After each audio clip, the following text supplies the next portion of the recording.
विधान परिषदेची निवडणुकी अखेर बिनविरोध, उद्या अधिकृत घोषणा होणार। भाजपचे 5, सेनेचे 2, राष्ट्रवादी आणि ठाकरे गटाचा प्रत्येकी 1 अर्ज वैध।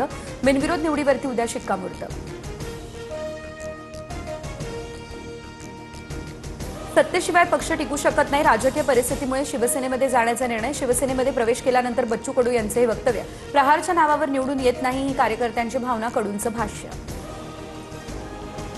भंडाऱ्यामध्ये नाना पटोलेंवर पैशांचा वर्षाव, साकोलीमधील कार्यक्रमामध्ये कार्यकर्त्यांचा अतिउत्साह चर्चेत, व्हिडिओ देखील व्हायरल।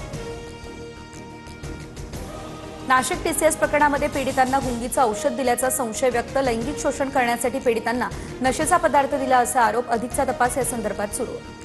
महाराष्ट्राच्या प्रशासकीय तिजोरीला 32,000 कोटींची गळती, मार्च 2023 बाबत कॅगचा अहवाल, कर थकवणाऱ्यांवरती आरटीओ मेहरबान का, कॅगचा हा सवाल। व्यावसायिक सिलेंडर दरवाढीमुळे खाद्यपदार्थांच्या किमतींमध्ये 15% वाढ होण्याची शक्यता, व्यापारी आणि उद्योग संघटनांकडून तात्काळ सिलेंडर दरवाढ मागे घेण्याची देखील मागणी।